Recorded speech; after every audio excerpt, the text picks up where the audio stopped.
So we go live simultaneously on YouTube as well. So sorry if we are looking in opposite directions.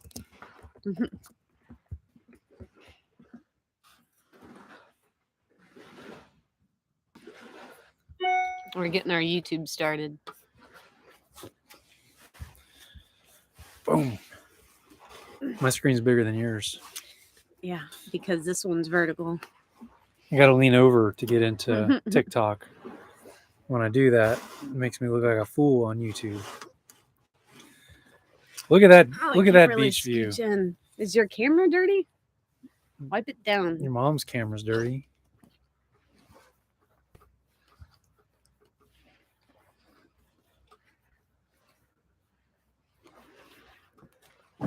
That's better. Is this? It's showing gray. You've got gray in your. It's showing gray. I don't have gray. It looks really gray on the computer. I guess I have gray. And now I have hiccups. Welcome. Scare me. Welcome. How many people we have over there? We have 7 right now on TikTok. 7 on TikTok, and we got 1 Thomas in rainy Henderson, Nevada. Thank you for joining us, Thomas. All right, hello. Let's get it started. Oop. Blessed to quest. We're in Kentucky, and it's pretty cold. We're getting ours started as in first video this month. Been full-time a year now. Awesome. So we are at our favorite beach in the Bay of Conception in Baja, Mexico. Stop! You got to cut that out. I'm so sorry. You got to cut that out.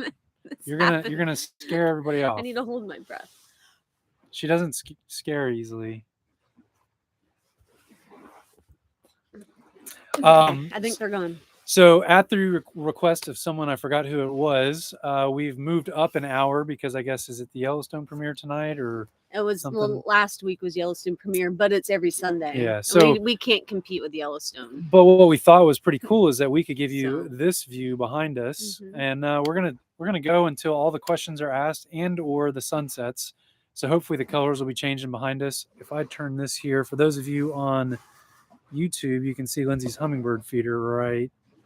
Yeah, and you can watch the hummingbirds if you point it up a little more. I can't. There it is. It's right there. That was really hard. That was harder than it should have been. We have hummingbirds out on the beach. It's been a beautiful, gorgeous, awesome, really calm day, Sunday fun day. We keep it as our Sabbath, so we rest and we relax. We don't get on the computers until right now. And we just had a fun day we had friends. Bobby and Mary joined us. Yeah, our friends came down. We haven't seen them since spring? Yeah, in La Paz area in Baja. So it's been almost a year since we've seen them. But we went paddleboarding and we went floating and the dogs went swimming and we just made a nice lazy day because it's been this calm all day. It's been pretty awesome. So, Merry Christmas. Hello from Houston. Tex Cat SW. Hello from Houston. So thank you. We did say we wanted to talk. Was it scary? Yeah, so we did say we want to talk about why Baja, and that's a great question about, is it scary RVing in Mexico? We have to say, as we said last week, if you were with us last week, if not, no worries. Baja is kind of a different kind of Mexico. It's not Mexico. It's like Mexico light. So there are a lot of, I'd say it's a little bit easier. Maybe we haven't. Yeah, a lot of people speak English down here. I mean, you're still gonna run into people that don't at all, but it's a little more just easier. I don't know how else to. Yeah, a lot of things that you're used to. What you may not be used to is there are military checkpoints, and that's always intimidating when we go through the military checkpoints and there's guys with guns and they're asking questions and you don't fully understand them all the time. I speak a little bit of Spanish, enough to kind of get by. Mexico light. Yep, exactly. Mexico light. Yep. So Baja is really comfortable. There are stories that happen. In fact, a tourist in Cabo San Lucas, not somebody RVing, but somebody who flew in last week, was murdered. I didn't hear about that. Yeah. Oh, wow. That's at the very southern part. It's a big party town. I'm not saying Yeah, we murder's don't go good, to but Cabo. It's not very RV friendly down there. So there's definitely a no. different lifestyle in Mhm. that particular city, and that's a one-off. It doesn't happen all the time. So we feel very safe where we travel, when we travel. I actually feel safe because they do have the military checkpoints, so a lot of the bad guys don't bother messing with this particular part of Mexico because there's just such a military presence here, and there's a lot of American dollars, a lot of Canadian dollars coming into Baja. So there's reason for the government really to make sure that we feel protected and safe. And I would say I have not really had any nights. Yeah, and they just said people are murdered in the USA all the time. Yeah. Oh yeah, Chicago like 50 Yeah, a there's week. places So in the US we will not go. yeah. We will not go at all. But So. to answer that question, Mhm. we're always trying to encourage smart, responsible, safe travel, and we feel all of that can take place here, where like travel smart. You don't end up isolated. If you can travel with friends, that's great. You always make friends wherever you travel. So there are certain places like you don't want to go 30 miles down a dirt road to get on a beach all by yourself. Chances are you'll be okay. But if something was going to happen, that's probably where it's going to happen. Or if you try to camp in the city itself, you're inviting more problems. Chances are you won't have problems, but you are inviting it by doing that. So we travel smart and try to be aware of our surroundings. And I say, Mhm. this is, this is the fourth 4 years we've been coming down here. We came. Our Yeah, first year we came down was 2019. So this is our third trip, our fourth year And of being down here, and feel totally safe. We spend about 5 months here each time. So, and then I liked her question here. Interested in hearing your story and how you found the place in your first time there. So we got the Baja bug from our good friends Joe and Lily, who we met in Alaska. Our first year on the road, we drove all the way up to Alaska, and we spent one day hanging out with Joe and Lily, and hit it off really well with them. And then we kind of parted ways, and they live in Prescott, and they travel in their truck camper just usually in the summer, and then they spend the rest of the year in their house in Arizona. And so we visited them after Alaska, right? yes. And they put the bug in us for Baja. They had been coming down here on short stints, and they were like, "You have to go. It's amazing." They gave us this book, so we did. And we got down here, and we kind of felt our way through the first day or two. Lindsay had actually connected with somebody on Instagram that we were going to meet up with further south from San Felipe the first time we came to. We drove out there, caught up with this group, and then it was kind of weird. It was like a social mixer. And there were a bunch of families and couples, like 4 or 5 of us, and we were all everyone had kids, and we didn't. Yeah, and we were just kind of talking with everybody, and we kind of paired up and found that we really enjoyed being with this one particular couple, and we just kind of not fully together because we off and on, but we connected with them and came back several different times. So to answer your question, how do we find this place? Baja is 1,000 miles from the very top to the very southern part. There's 2 roads in the north, Highway 5 and Highway 1, and then one carries all the way down. So there's only so much that you can see, and everybody goes to kind of the same places. Yeah, it's small. It's a small area. You're gonna run into everyone somewhere because there's only 2 roads. But you find your favorite places by going to all of the places, because and I would say we're spoiler alert, we're putting together caravans for next winter. Those of you who are our most loyal fans and joining us now, if you're interested, we're going to be hosting some awesome caravans next winter. If you go with a caravan, you will go to the same places, and you'll be in a bigger group and see the big group perspective of what we saw kind of on our own. We went to all the same places that everybody do because that's kind of what you do. And then you just kind of figure out what's your favorite. And there's definitely places that we haven't gone to that are still on our list to travel to with a different RV. There's places a little bit harder to get to that we want to go that we think will probably make it to the top of our favorites list. But this place, until Starlink came along, was our favorite because I called it no cell phone beach. Oh yeah. We've always been working. And there's no cell service here where we're at. There's plenty of gnats though. If you're wondering why I'm grabbing, it's not windy today, so The gnats are out. So this was no cell phone beach for us, and it was always a vacation for us. 7 to 10 days, we'd come here and we would stay, and we wouldn't be able to watch the news. We wouldn't be able to watch football or whatever was going on in the world. It didn't matter, and that, I think, for me, is why it became a very special place. Of course, if you look behind us, as the sun's setting, it's beautiful here. It's phenomenal. Mhm. So there's an island right there. You can't see it on the TikTok. Trying to get it out. It's Yeah. right over here, and that's a cool island. It takes about 20 minutes to paddle out.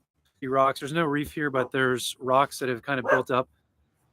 Stop. I don't know what's making that noise. Are there kids? So yeah, there's kids playing soccer. Oh, okay. So we came here. It's beautiful. It's relatively affordable. I mean, I'd say it's super affordable. It's $12 a night to camp here, and we fell in love with it. And it's nice. Great community. A lot of people that stay. We say they're long-term campers. Yeah, there's a lot of people that come down. They've been coming down here for like 20 years. 20, 30 years. And they spend every winter here. Great community. So we've gotten to know them this year because we've been able to stay. Usually, again, we just pass through. And so the more we get to know people here, the more it feels like a little community away from the American community. And we get to do cool stuff. We get to go volunteer. Like tomorrow, we're going to go to the orphanage. Yeah, I don't know what we're on Starlink. So I don't know what. Take that up with Mr. Musk, among all the other things. Everything looks okay on our end. So that was a great question. You RV with friends. I don't think we go without RVing with our friends. You like your friends? Yeah. Agree about everything. And so you have to learn how to work, or you're not working, or your friend has to work. Or you have kids or whatever.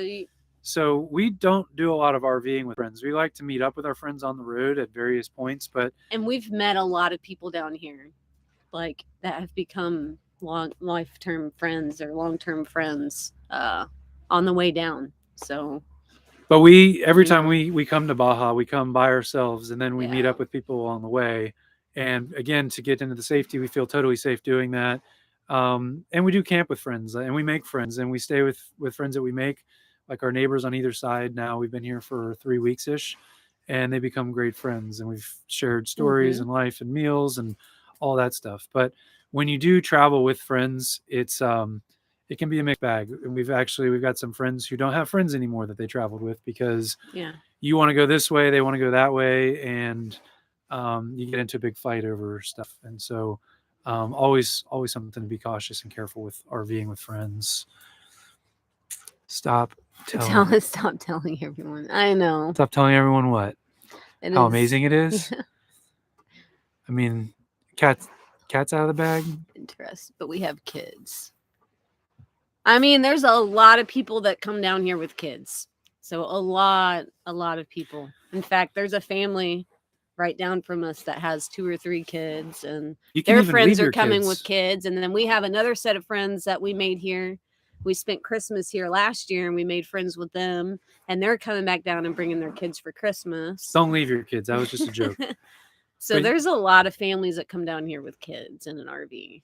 We see it a lot. A lot of families RVing in general. I mean, there's a lot of that going on where we thought is tight with dogs. I can't imagine with kids. We've chosen not to have kids, and that's a forever thing for us. But there's so many people that do RV with kids. And then it's a playground. So a lot of fun, especially they enjoy being outdoors. These kids today were on the paddle boards, just paddleboarding around, life jacket on, of course. But it was so calm, and their parents were like, yeah, go enjoy yourself. I mean, it was really cool to see because I can't imagine that experience looking back. If I was a kid growing up, getting to have this opportunity, pretty awesome. So it's definitely possible. How is the healthcare in Mexico? So we have U.S. insurance, and we don't have travel insurance. You can get travel insurance if you want. That would cover certain things when you're traveling out of country. But Lindsay, actually, our first year down, she got E. coli really bad, and we had to go get a doctor in La Paz. And it was really awesome. We connected with it's one of our tips that we put out there in our guidebook. But one of the things is always try to connect with expats, people who live in an area. and find out where they go for dental work, medical work, and all that stuff. So we connected with an expat group and asked, like, where should Lindsay go to a doctor? And they gave us a phone number, called this doctor, called him, got him on a cell phone, scheduled an appointment, showed up, had a private, clean office, amazing facility. He was trained in the U.S., like he went to school Spoke in the perfect US. English. I mean, really, really amazing experience in a, again, super clean hospital. We did the consultation, sent Lindsay off for blood work, followed up consultation, on call anytime we needed to call him, and I think it cost us like $30 or $40. Yeah, I mean, it was cheap. outrageously And it was affordable. good healthcare. And that is what we can say about the healthcare side of things. We don't know how the Mexican healthcare is for Mexicans or for people who have got their permanent residence here, but we can tell you we do keep our U.S. insurance. So worst thing that could happen if we did have a bad situation, it would take us 2 days to get back to the United States where we could get full service if it was something, I don't know, a broken bone or something that I mean, if you we could needed get like treated major initially. surgery, I mean, yeah, obviously something that's an emergency, you go and you take care of it in the hospital here. But if it was something that we could treat and then they needed follow up in a week, like we'll be back in the United States following up with our health insurance there. Oh, that stinks. I don't know why. Yeah, I don't know. It's probably a YouTube thing. Yeah, it could be YouTube. It doesn't look bad on our end, so I don't know what. I mean, we could exit out and come back on, but I don't know if that's going to screw up the live stream. Yeah. Sorry, Thomas. We're gonna carry on, and hopefully it'll get better for you. No, I'm not gonna reload. So hopefully it comes back. Again, this is all Starlink, so we're in a place where we should not have cell service. I think TikTok's working fine we don't have any complaints over there, so. So, do you need a passport? Yes, you do need a passport. I skipped through a question. Yeah, what part of Baja? So, passport question, yes, you need a passport. Back in the day, you used to be able to go to Canada and Mexico, I think, with just your driver's license. Or your birth certificate. Yeah. In theory, we've heard stories of people who have lost their passports and they've been able to cross back into the United States, U.S. citizens. I think it's obviously if you're Canadian, you have to convince U.S. to let you in and then get to Canada. But we have heard stories of U.S. citizens losing their identification and being able to get across the border, and that hasn't been an issue. But when you're coming down here, definitely need your passport. You also need it's called a tourist visa. It's called the FMM, and it's about $30, but you fill it out using your passport information, the length of time you're going to stay, where you're going to go. That's required here as well in order to get in. Yeah. So you definitely need to have a passport. It needs to be valid for the entire time that you're here. And if you're RVing or if you're driving, you have to have your vehicle registration, and your vehicle has to be registered during the entire time that you're here. So like we come down until March, April-ish. If our insurance expires or our registration expires in December, they could turn us around before we even get in, because if you say you're going to be there for a certain amount of time and it expires before then, you're no good anymore. So what part of Baja? Right now we're currently in Baja California Sur, so we're in the southern state. Our favorite part. We prefer the southern state over the northern. That's just our preference. A little more tropical down here. And we are on the Bay of Conception, which is just south of the town called Mulegé. It's on the Sea of Cortez side. And it's about a 30-mile stretch of bays with all these little beaches. Yeah, we're on one beach. There's about you can camp on 7 or 8 other beaches that have different people camping on them as well. Yep. And they're all priced the same, and they all offer different things. This one we like. It's deeper water, and so particularly in the spring, whale sharks have been known to come up right behind us. And dolphins come up. We had dolphin today, dolphin yesterday morning. So it's pretty cool because of that. The deeper water brings some of the other marine life here. But it also depends on which beach you're on. The wind is... yeah, the wind can get pretty bad here in the afternoons. Today was a good day. And it's not windy today. It was windy yesterday. But that's like a known thing for winter in Baja. Some of the bays are facing different directions, so they don't get the wind some days when we get the wind, and vice versa. So that's a cool thing about this. And everybody has their own favorite place to go. We went to Requesón Beach, which is pretty cool. It's got this little spit that goes out, and you can camp there. When the tide goes out, you can actually walk across to this little island, and then the tide comes in. A lot of people go out there. In fact, it looked like it was packed from a video we saw on Instagram. Yeah. So a lot of people will go out there, and It's a people like popular that beach. one. This is just, we like the community here. One of the Mhm. things that we've done for years and years since we hit the road, in fact, from day one, was we like to volunteer as we travel, and we like to show people how easy it is to connect with local places when you're traveling.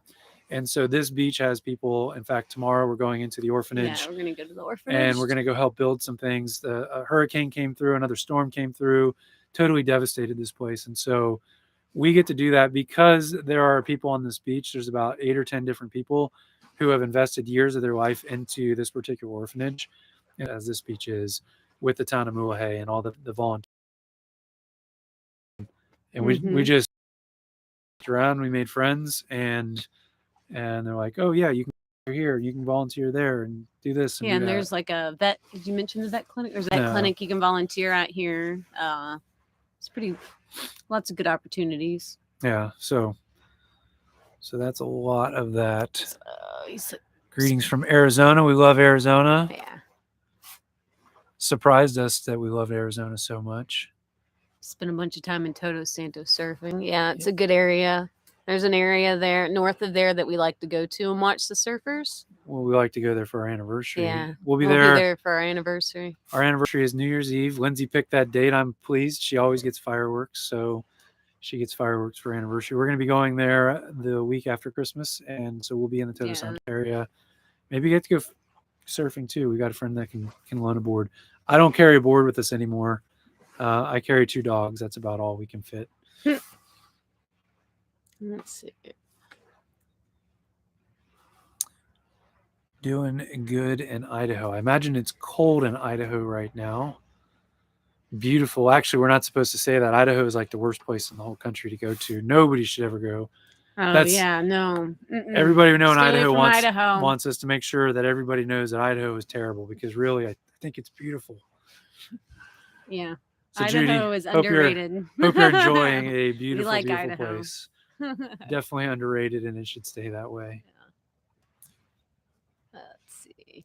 I'll send you a message about, it's not really a campground. It's I guess you can call it a camp, but it's not really a campground. You're gonna need like a good solar setup to camp here. Okay, we're literally camping on the beach. The water coming in, we're 3 feet away from our RV right now, so the water when it comes in is going to be about 10 feet away from us. So it's definitely not a campground, and all the beaches here in the Bay of Conception are less campground and more just a beach. And it's dry camping here. Yeah, it's all dry camping. So a good solar setup's important. Having water. They do bring barrels, containers, 55-gallon drums of water that you can get. Yeah, it's not drinking water. But you can at least bathe in it. Shower, you can wash give your it to your dishes, dogs. stuff like that. Bathe your stinky children if you have stinky children. But yeah, so it's not a formal campground. And you've probably heard of the Bay of Conception, Baja de Concepcion. If not, you're hearing about it now. And all the camping along here is just like this. Some of the beaches are a little bit bigger, some are smaller, some we can't get into some of them just because it's a lot rockier to get into. Others are huge, and you can fit a Class A, a big motorhome, or a huge fifth wheel, and you can have tow vehicles, like huge entrance to get in. And some of the beaches have like a dump station you can go dump at. By dumping, that's your black tanks. For those of you who are not in the, we realize some of you are not in the RV world, but yeah, there's some places where you can empty your tanks, dump your poo, if you would.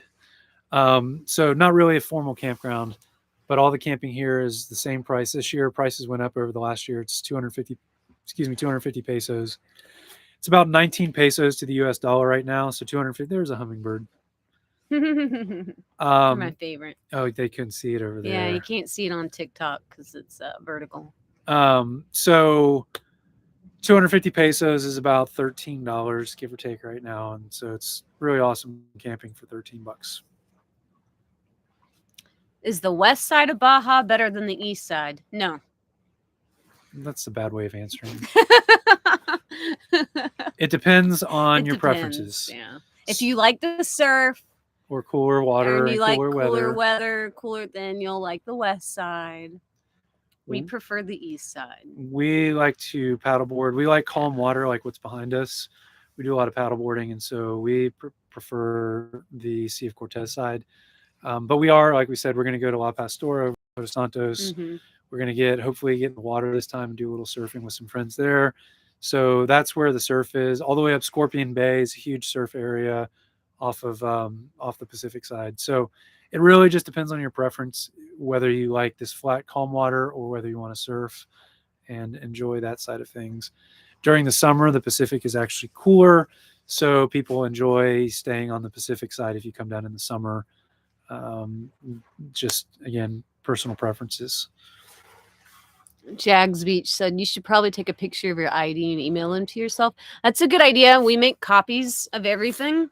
So we have like laminated copies, extra copies of everything so that we always have them. But emailing is another good. And we stash them so we know, like, Yeah. if something were to happen, if we were broken into. So that's a good thing to do before you come down here. Yeah. Is make copies of your driver's license, make copies of your passport. Some people even make copies of their license plate and then screw in the copy of their license plate on their vehicle. We don't do that. We've never had that. You're not required to, so you don't have Yeah. to do that. That's something I wouldn't say to do. It's not something we suggest, but I've heard people doing that. But there's also, you yeah. can leave a copy with family, and this is where we got in this conversation a couple weeks ago with a couple. That's how we knew that you can cross back across. They had either emailed themselves or their friends, and then they were able to show the stuff on their phone when they tried to get back to the U.S. 'cause border. they lost their passport. They lost their passport, and so it's definitely, that's an awesome tip. Who said that? Jags Beach. Yeah, definitely awesome tip. We make photocopies, but if you do feel comfortable emailing that to yourself or a family member or whatever, then that helps as well. I've heard of doing the volunteer stuff in Mexico, and lots of RVers do it. Yeah. It's a good thing to do down here, especially because of the hurricane. A lot of people lost a lot of stuff, or their homes, or and just business, or business lost business, and even from COVID. I mean, this place was shut down, locked down. Tourists weren't allowed in, so there's no money going around the economy that they're used to. And so we actually have people would be walking by in the mornings, and they sell us all kinds of stuff on this beach. Like, I mean, from fruit to bread, fresh bread to fresh seafood, blankets. We just bought a whole bunch of really awesome bacon. Yes, and bacon and sausage. They brought salami, it right to us. There's a guy that brings pizza out every week. So, like good pizza. Vegetables. We dropped our laundry off. Somebody came and picked up our laundry. They're going to bring it back to us tomorrow. And all of the support that we're able to do helps out. So even if you're not physically volunteering, being committed and involved in that way, coming here and investing in the local economy is a great benefit. We were actually thanked one of the last nights we left in Mulegé. One of the local business owners was like, "We're so happy that you're here, that you're spending money, that you enjoy our town." So they know and appreciate the involvement, whether again it's volunteering. So a little bit of a backstory. We tried to volunteer in every U.S. state that we traveled through our first year on the road. We got through 3 volunteering opportunities because in the United States, maybe Canada as well, the amount of red tape involved, we would call a place and be like, "We're going to be there in a week, Ronald McDonald House or another hospital, children's hospital. Hey, can we cook a meal for a family that is spending all night in the hospital with their kid? We just want to cook a meal so they can have a home cooked meal, not a cafeteria meal. Can we sweep?" They kept saying, "No, you got to pass a background check. You got to go to a training, 3 trainings in a row, 3 different months." We're like, we're passing through. We just want to do what we can. Surely there's some dishes to wash, a floor to mop, something we can do to help out. And it was so freaking hard to volunteer in the United States. Cross the border into Mexico, go to a first place. "Hey, what can we do to help out?" "Oh, there's an orphanage over here. There's a dog rescue over there. There's a guy that does, he needs help sorting plastic trash." In the Todos Santos area that does recycling of plastics. All we had to do was just ask, and we're directed to all these different places. And that was such a beautiful thing that we could be so invited into being able to help out. And in a condescending way. I think there's a fine line when you travel to a place and you think you're helping out, but really you're not, or the people don't appreciate the help that you're doing. We asked what was needed, and we did what the locals would tell us was needed. So we weren't being flashy or like presenting, kind of putting on an air about volunteering. So tons of opportunities here. All you got to do is just ask. Just get to a town and say, "I'd love to do this." Or we brought clothes. Yeah, or you bring stuff down. We brought dog food, or like plenty of places to donate stuff to. Yeah, so drop stuff off. Medical supplies are always important. Vet supplies are always important. The town that we're just outside of, Lindsay mentioned this clinic. They have pretty much spayed and neutered every stray dog in town. Yeah. And they do It's cool to see. at no cost. Like, it's all based on volunteers and donations. And so vets can come down, or if you know a vet and you're coming to Baja and you ask, like, hey, can we get some expired supplies? Because in the US or Canada, they may not be able to use them, but down here, they're still good. They're still work fine. They're still clean, sterilized, whatever.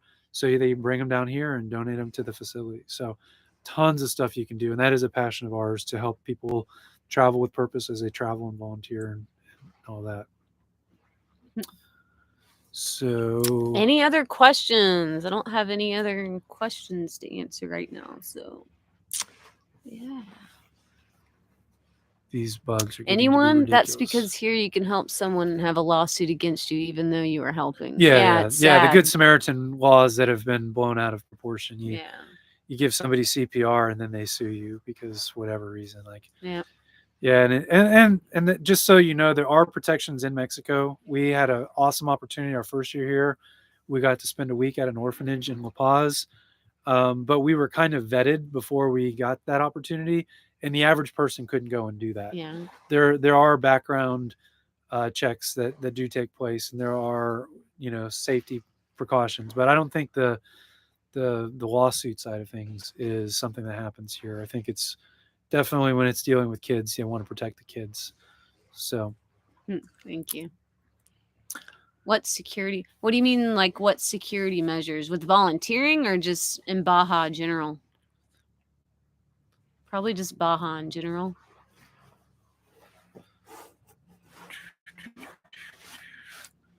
See if they come back. Oh, we have a Simply Safe system for our RV, but need to upgrade our lock system. I got you. So what security? I mean, we have like, trying to think, like we have an RV lock on our door. That's really nice. Nothing out of the ordinary. Like super. I mean, we have enough room to be able to put like our documents. We have just a special place we put them, and we don't tell anybody. Lindsay would tell you because she sometimes does that. But we don't tell people where our stuff is, and we don't have anything super special or super secure, super safe. Yeah, and we don't leave the RV very often. And when we do, like on this beach, there's always somebody here. There's always somebody here watching everything. That's a good part of the community of traveling. So that's what's good about this beach. Any other beaches, we probably wouldn't.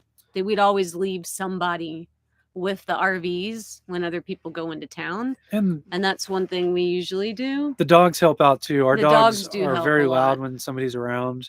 It's good and it's bad. It's bad when you're in a campground and you don't want to upset your neighbors, but it's good when, like, if we go into Walmart, sometimes Walmart's even, I mean, in the United States are shady places, and so we can park and know that the dogs are going to definitely let themselves be known.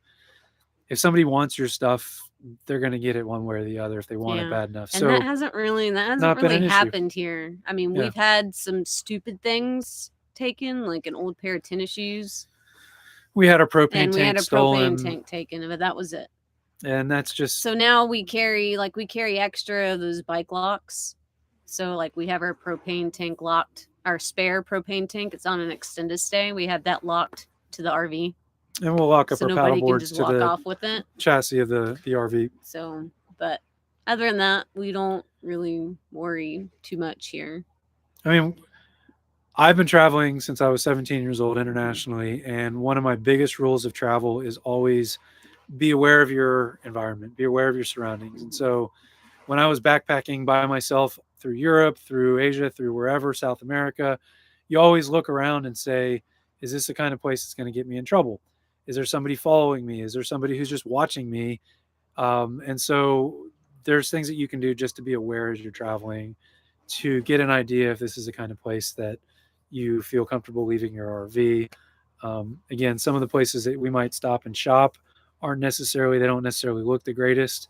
And we just kind of do the common sense thing. Like if we don't feel comfortable, like, hey, Lindsay, you stay with the RV. I'm going to run in and run the errand, or vice versa, or whatever. Or so leave. Yeah. just, again, just common sense. It works no matter how you travel, even walking through a city. If you want to visit New York and you're walking through New York, like, look around, especially if you're walking at night. Does somebody cross the street? Does somebody cross the street behind you?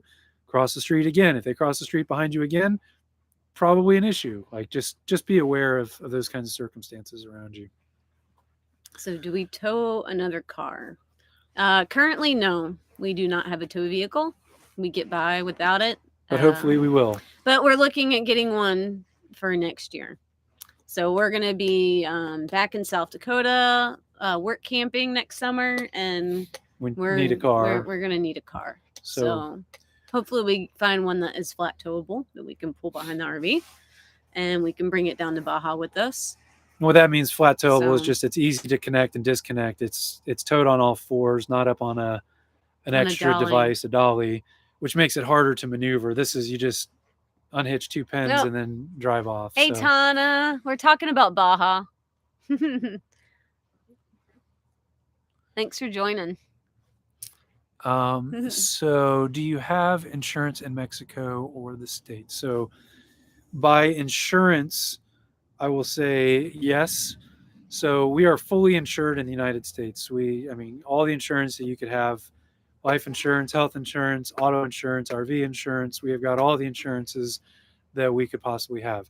To get into Mexico and to drive in Mexico, you are legally required to have liability insurance for your automobile, whether that's an RV or if you're just driving across the border and you're driving through, you have to have insurance. They do not check at the border whether you have it, but if you're involved in an accident and you don't have it, that is big time trouble. And that's where where tourists actually end up in jail. They take their accidents very serious, especially if you injure somebody.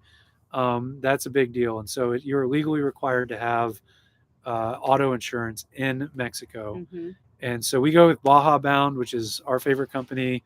And it's all very affordable. In fact, we get a 6-month policy because a 6-month policy is only like $20 more than a month. So we get the full 6-month policy.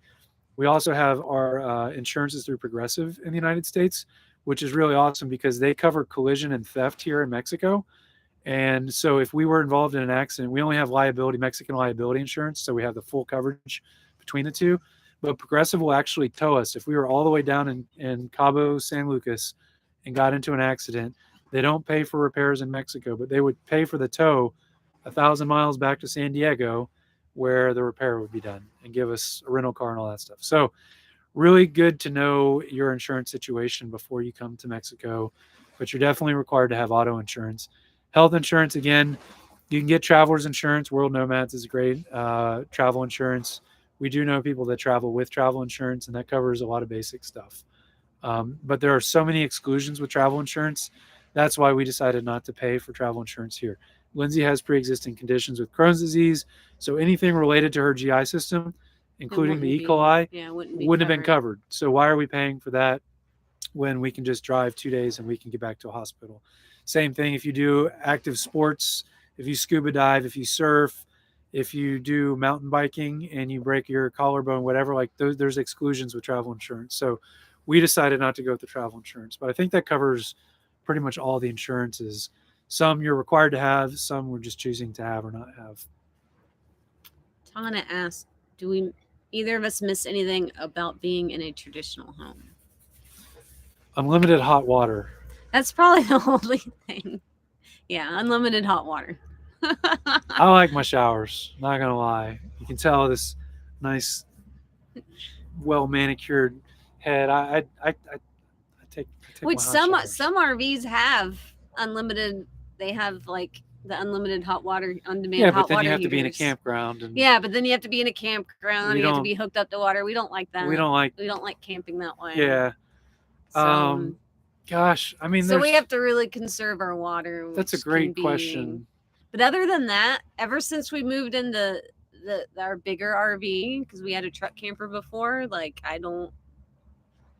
If there was one thing, is we were cramped in the truck camper, but now that we have this thing, it's like a condo on wheels. It's yeah, it's big. But the things that you get with a house So, that yeah. that I personally miss is the community aspect and some of the routines. We get to have this for, whenever we want, we can get up and go and find the next beach like this. But I do miss having that community element of like looking forward to Friday and having happy hour with friends, Oh, or there's somebody running. Is that Bobby? like going to It is. Sorry. Bobby's. This That is our was friend Bobby. that just Smile. ran by. Smile, Bobby. Wave. There are things that just having that traditional home Yeah. creates for you, because you're not getting up and leaving all the time. Like you get those routines. Like we watched church this morning, our church online, and it would be really nice to be able to go to the church. Yeah. But that's just something that you sacrifice one thing for the other. And I think this is the best life I could possibly ask for right now, all things considered. Great question, though.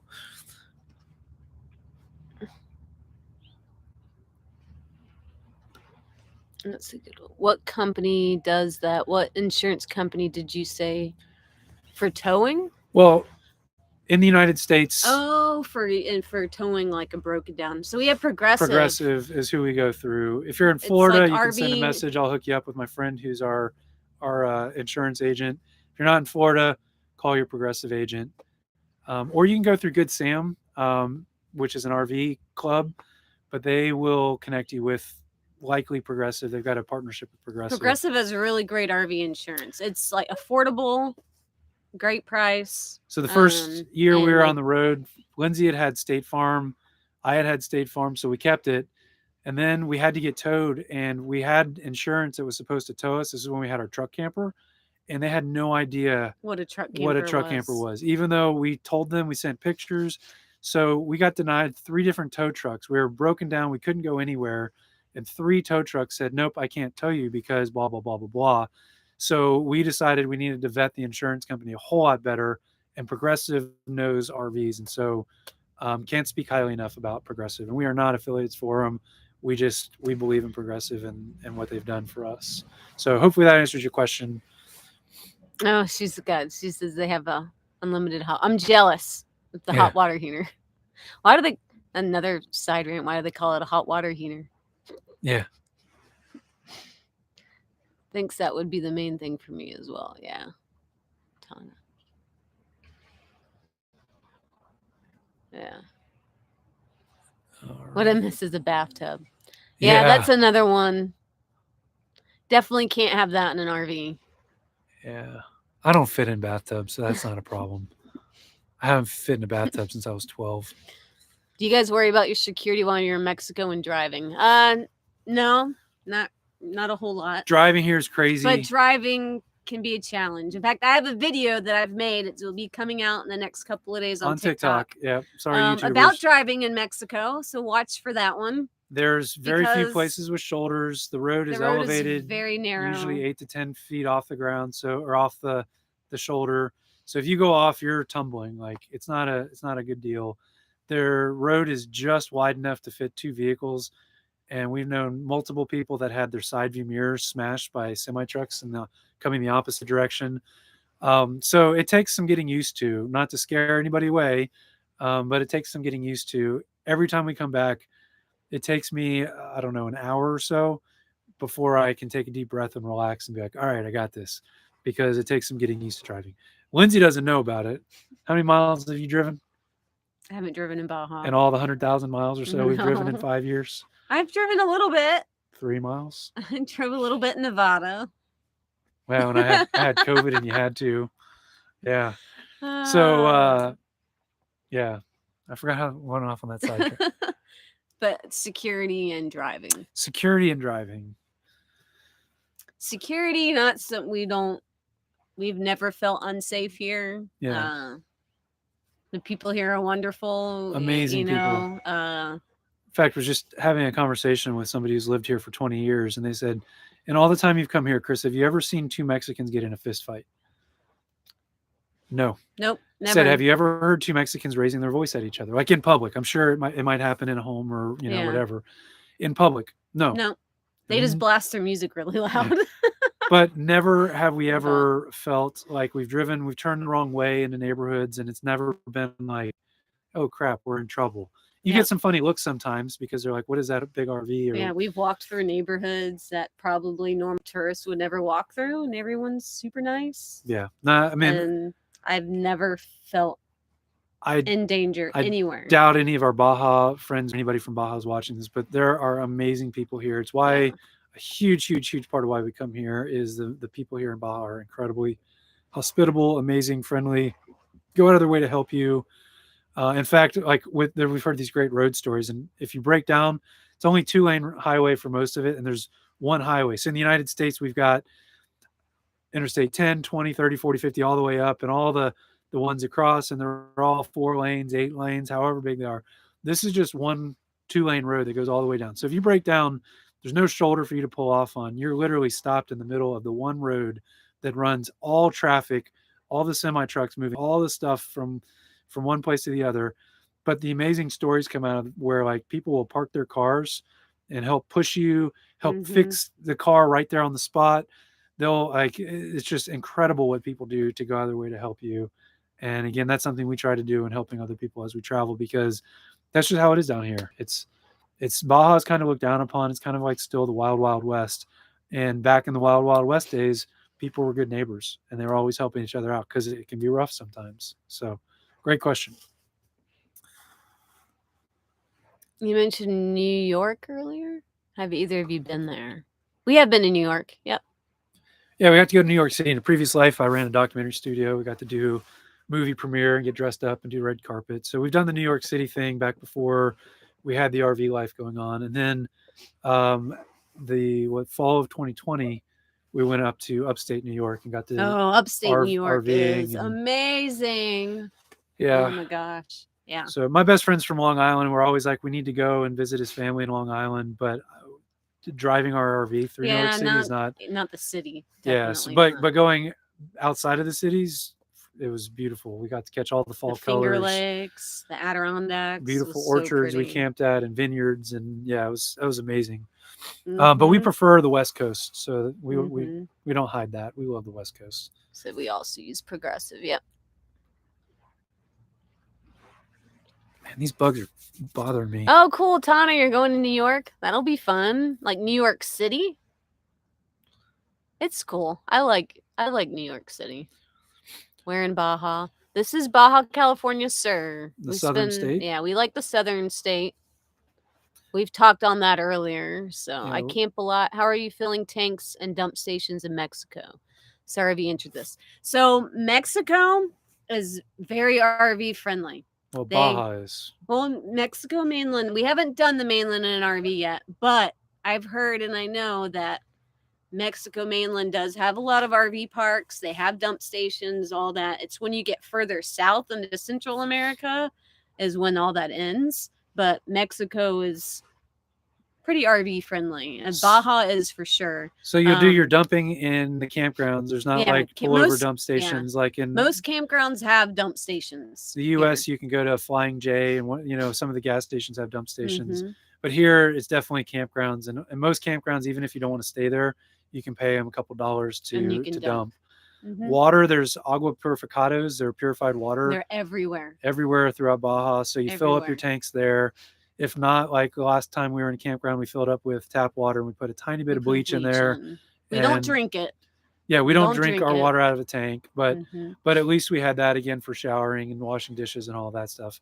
Propane, there are places where you can pull up and fill up right there. Yeah, easy peasy. Yeah, it's really a comfortable place for RVing from a logistical standpoint. We cover a lot of that in our then some of the, like, if you're at a campground, some of the campgrounds, the electrical can be a little sketchy. So most of the campgrounds, I highly recommend bringing the surge protector, and then also we have, what's the thing that you use, that the multimeter. So most of the campgrounds, you're going to get a 20 amp connection. Some you might get 30, none you're going to get 50. So if you have a big rig and There you're used might to, be some that have 50. if Some of you're the bigger if you're used campgrounds. to 50 amps, don't count on having Yeah. 50 amp service. So you're going to want to have to get that 20 amp into your 30 amp rig. You want to have your adapter. Before that, we always take our multimeter out and I test the voltage to make sure we're within a range, a safe range between about 107 volts to 115 or so, or 120. And then we definitely put the surge protector on. And it has saved us a couple times where the power was not what it should have been. And fortunately, our surge protector cut off and protected the inside of the RV. So, and as far as if like you were boondocking, like if you were on one of the beaches on the Bay of Conception, there's a lot of vendors that will bring water to you. They won't, not drinking water, but they'll bring like tap water, big barrels. It's very reasonably priced. And then there's also like a dump truck, like a dump truck, but it's like a truck that will pump your tanks. So they'll pump out your black and gray water for you. And then there has been a propane truck, but he's not super reliable. So there is that. And then there's like one or two of the beaches here has a dump station. So you could like leave and go dump if you didn't want to wait on that dump truck. Leo, very timely question over on YouTube. Yes, the bugs this year are pretty bad because the rain came late. There was a late hurricane. And so we're dealing with bugs. The last couple of years we came here wasn't really buggy at all. But it hasn't been awful. The gnats are kind of bad right now because it's not windy.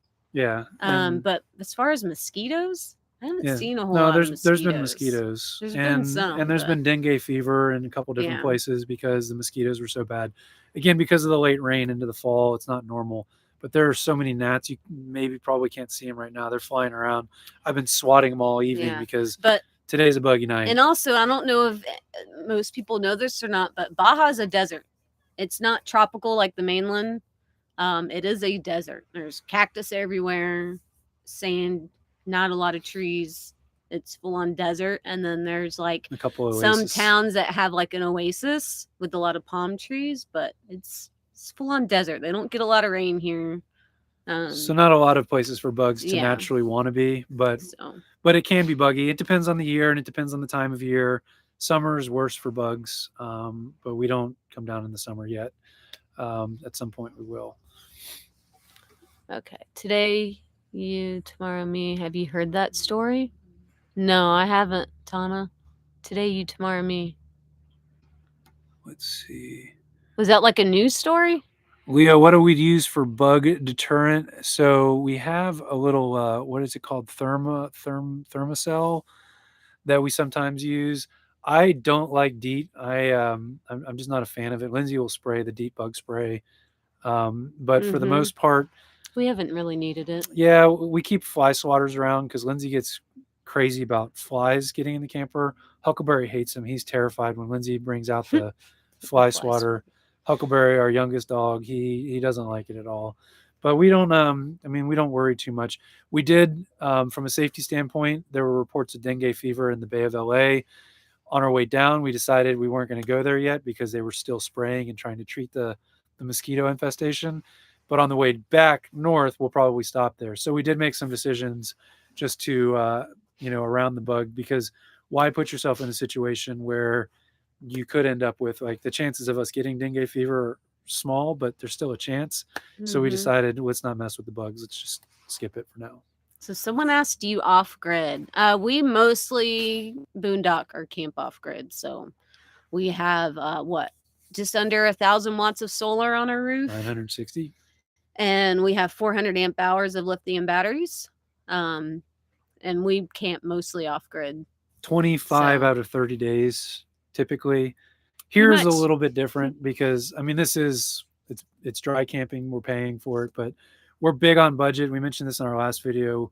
We budget $2,000 a month to live on for all of our expenses, our travel expenses, our health insurance, all that stuff. So for us, we make kind of a game of boondocking and dry camping. We're like, oh, it's the end of the month and we've only got $30 left before we hit 2,000. Let's go find a cool place and let's get off grid for a couple extra days. Or we'll start out the month that way, so we start out ahead. So we definitely spend most of our time, and hopefully you get to know us as one of the big boondocking couples that are out there in RVs. Tons of stuff we've learned over the years about it.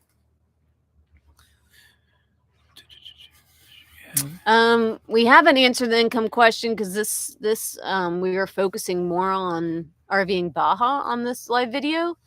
But we do a variety of stuff to make money. It's a lot to talk about. And I've made videos, but the people don't watch videos. So how do the question? Lindsay's not really getting to it. The question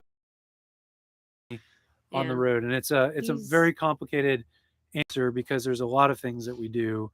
We run our own business, which involves basically online marketing. We've got several websites. We get paid through advertisements, of course, through YouTube, and advertisements for people who watch YouTube, global funds with TikTok videos and Instagram videos. So there's ways that we make money that way. But we've also, depending on when you joined, Lindsay said we're going back to South Dakota. We stop and we work seasonally when we need to. And almost, I'd say every year we've had to stop at some point, whether it was back in Florida or this will be our second year in a row in South Dakota. We spent a summer in Wyoming. So it's kind of a cool experience for us to be able to work. We like it. We save up a bunch of money, and that usually buys us 6 or 7 months to get back out on the road. Our business was doing great, and it started tanking by June, July. Everybody not getting into that side of things, but our business is dependent upon people traveling and spending money, and this was not the year for people to do a lot of traveling and spending money. Yeah. So our business kind of backslid a little bit, and so go ahead. So that's why we're not afraid of, and we enjoy the opportunity to stop and work somewhere in hospitality industry. And we also spent the summer writing a book. So we just wrote our first guidebook. And RVing and camping you can actually buy it right now, and you can buy the PDF version. We don't have the uploading it tomorrow. Yeah, we're gonna get the paperback ready to go on Amazon here in the next week. But you can go. I have the link. It's in our bio. If you go to our TikTok bio, the link tree. If you click on that, the link to the book is on there. I think it's the second link. Or you can go to RVingBaja.com, RVing Baja.com, and there's a button on the right that says buy the guidebook. So that's another way that we're hoping to make an income on the road is through our book. Yeah, and other products and things that we recommend. Gear, that's another thing. We've got a couple cool arrangements with companies that we're able to be sponsored for a little bit here, a little bit there. So tons making videos. That's my passion, is helping people understand how to make money, how we make money, how we don't make money, because it's not as easy as, oh, look, I have a phone and an RV. I'm going to be famous. I'm going to make a lot of money. It's not that easy. It is not that easy. But we have learned a lot of ins and outs. Also consulting. I consult for the largest adventure travel blog, Australian travel blog. And it's awesome to be able to work with my friends there and get paid to do that as well. So there's all kinds of ways that you can make money. And we kind of make money doing what we're able to do. Helping out, virtual assistant in some circumstances. And so, yeah, lots of different ways to make money. We said we were going to go until the sun sets. It's getting close. I had to turn the lights on. Yeah. YouTube, we get a lot of questions, and I want to answer them all. We're going to be back next week. So we might have to stop the questions. Let's see. And we do know that Yellowstone's coming up. So any suggestions for solar, as we'd have to get that done first. Send us an email. Yeah, send us an email because we would love to help you with that. Yeah, we spent a lot of time figuring out. We know a lot. Yeah. So send us an email. It's hello@calledtowander.com. Yeah, or a direct message, I guess, through TikTok. However that works. Or send us a message on Instagram is easier. You can't send a message on TikTok. That's what I know about TikTok. So, but you guys like TikTok, so we'll do we run solar off the? Yeah, we have a battery bank, lithium battery bank. We can run everything but our air condition off of our batteries. Yep. Lindsay has an air fryer. She baked sourdough bread yesterday or the day before. I bake sourdough. She can use her air fryer to bake it right off her battery bank. Our Starlink, everything. So are you required to get any vaccinations to go there, come back? No. Nope. No vaccinations required. That's an easy one. Some you may want. The dogs. Now, if you have dogs, they need their rabies vaccine. But we did get our tetanus shot before we came, and those are good for about 10 years.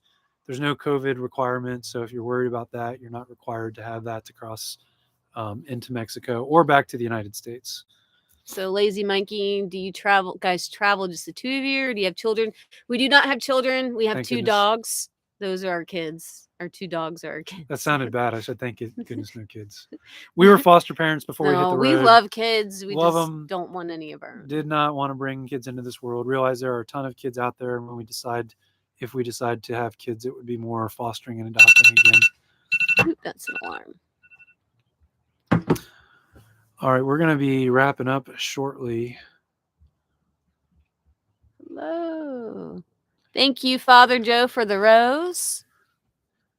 All right, Timmy over on YouTube. That's a nice story, Tana. Thank you for that. I'll have to see if I can find that one, read about it.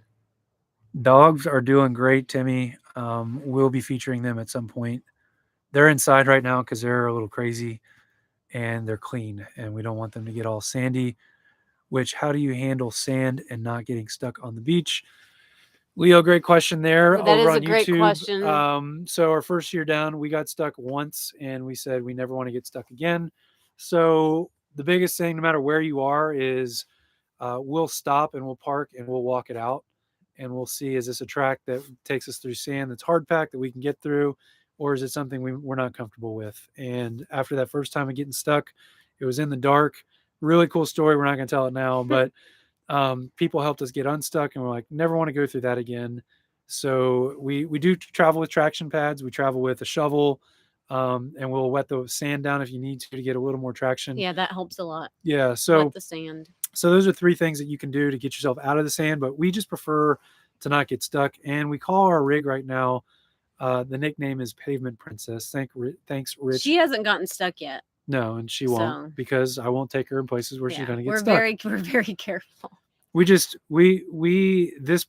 chapter of our life, and we're building up to what we'll share later on for our next chapter of our life. But this chapter of our life, we wanted to have a bigger RV, more room, more comfortable, to go to the places that we knew we wanted to go, where we didn't have to worry about getting stuck or broken down or any of that stuff. So that's kind of what we deal with the sand, is just, if we think we're going to be in a bad situation, we'll park, we'll get out and we'll walk it and make sure that it's hard packed, and we'll back up if we have to. And we've done that before. We've had to back up a couple times.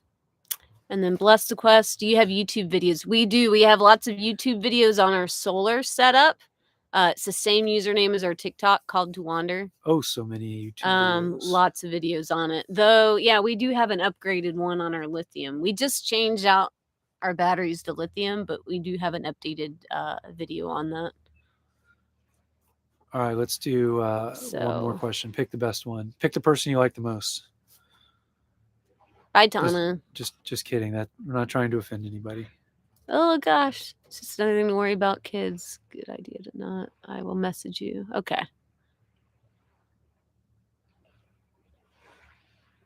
The book is not on Amazon yet. It will be on Amazon hopefully by next week. The soft cover. So when we have our talk next week, we'll give you an update on whether it's there yet.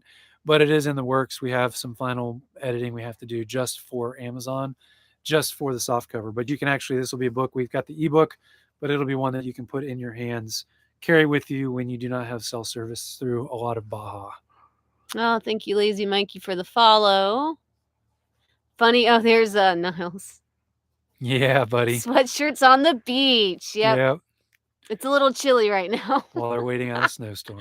Why can't you get messages? I think so. TikTok's weird. Like you have to follow each other to be able to send messages on here.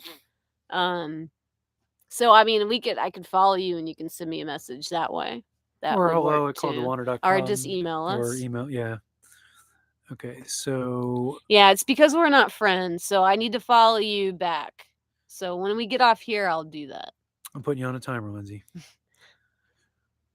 The sun has set. Hello, thank you. SISCS123. Pavement Princess. Yep. That's her name. Good friend Rich gave us that. Not sure why that tagged someone about waiting out the snowstorm. Oh, I didn't see anyone tagged, but don't play favorites. Yeah. We try not to. As Lindsay's pointed out, she's still going through all the comments. Love your channel. Thank you. Best of luck to you. Thank you. Thank you, Howard. All right. Are we there? Are we there? Yep, we're at the end. So, guys, we're going to end it. Do we have any other questions on Composting. YouTube? We have. Composting toilet. We have a modified composting toilet. We have a urine diverter. Thank you for joining us. We divert the urine into our black tank, and then we collect the number 2 in a bag with some coconut coir that we use dried out. Have a fan that blows out, kind of like a composting toilet. Yeah, it's more like a urine separating toilet. We built it ourselves. Yep. But it helps with not having to dump a black tank. Because we do so much off-grid camping, that was we boondock so much. Yeah, that was a big thing for us, was making sure that we didn't have to be tied to the plumbing of having water to flush the toilet and a tank to store all the poo. So yeah, that's kind of what we've got going on there. Oh yeah, thank you for starting earlier. You are welcome. We did not want to compete with Yellowstone. But now you are, because now it's I know, now it's 6 o'clock, so now we're competing. But we started at 5. 8 o'clock their time. Do you go to Quartzsite? We do not go to Quartzsite. We go to Baja for the winter. That's where we are right now, right on the beach. No, we do not go to Quartzsite. We've been there, but never camped there. We've just driven through. So. That's it. That's a wrap. That was fun. Yep. Thank you, guys. We are going to end it. But we appreciate you being a part of our journey, part of our wander. We would not even think of doing this without all the support that we get from you. So thanks for being a part of that. We are going to be doing these weekly, and we're going to be starting to theme the conversations a little bit. Some of you had some really great questions, and there's some specific things you want to know in more detail. We definitely want to start getting into that. So if you want to reach out to us one way or another and just say, these are the kinds of things that we'd love to hear about. Yeah, we'll have another topic for next Sunday. Yep. And we're in Baja through March. So a lot of stuff is going to be Baja, but we also don't want to wear you out on Baja. If there's things you want to know, how we got into RVing, how we can afford it and continue to afford it, our favorite places that we've traveled and like to go back to, whatever, you name it, we're an open book. We've always been that way. For those of you who found us on YouTube, you know that. If you've watched any of our vlog videos over the last 5 years, we don't hide anything from you. So ask away. We are so grateful you're part of our journey, part of our wander. We hope we can provide you information and inspiration to get out and pursue your best life, what we call the abundant life on the road. Thanks so much. And we will see you guys, or you will see us next week. All right. Thanks, friends. Bye. Have a good night. Bye, Felicia.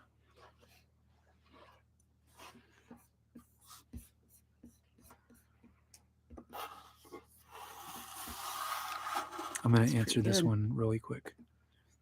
Okay. We have another question. I just psyched out TikTok. They're gone. YouTube, you guys are still here. Yeah. You're the OGs of we've been YouTubing since the very beginning. Yep. So here in San Diego, same RV, awesome. It's a great RV. We love ours. How hard is it crossing with the RV? It's not terribly complicated, but it's getting a little.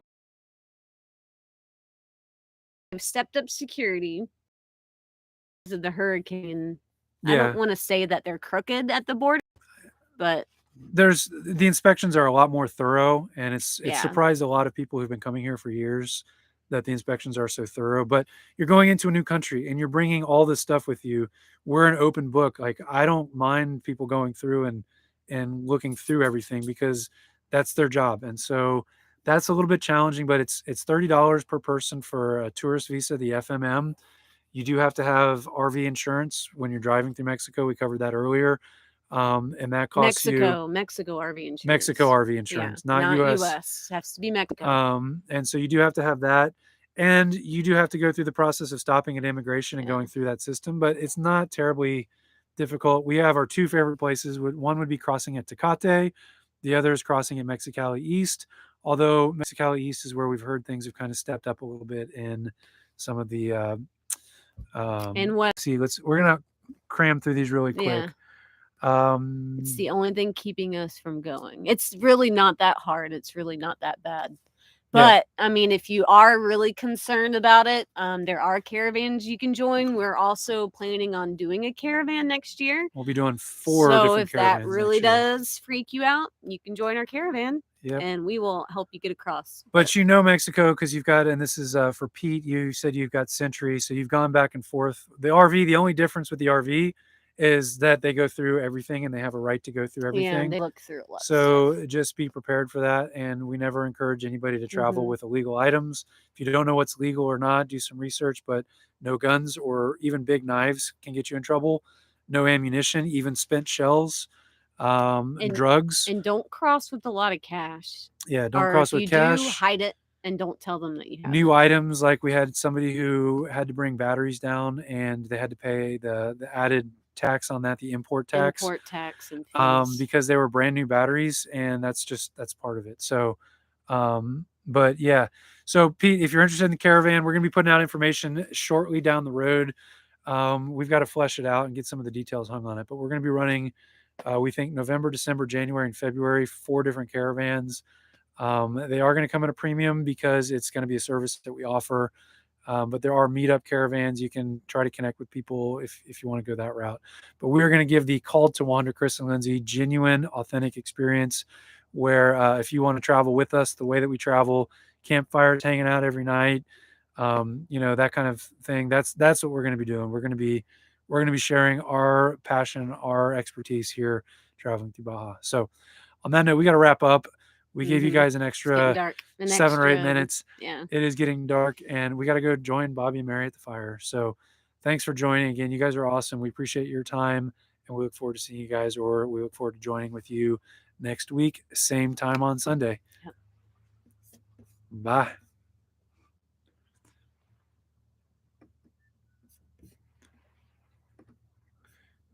Wow, it got Pete, 2,700 you can likes. always Pete, you can always reach us hello at calledtowander.com. If you want to send whatever you want to send, or just stay in touch for the caravan idea. Yeah. Hello at calledtowander.com. And we will, yep, no worries. Yeah. But glad you joined. Glad you joined. We will be going at 7 o'clock Eastern time next week. So maybe we'll see you then, and we will see you guys later.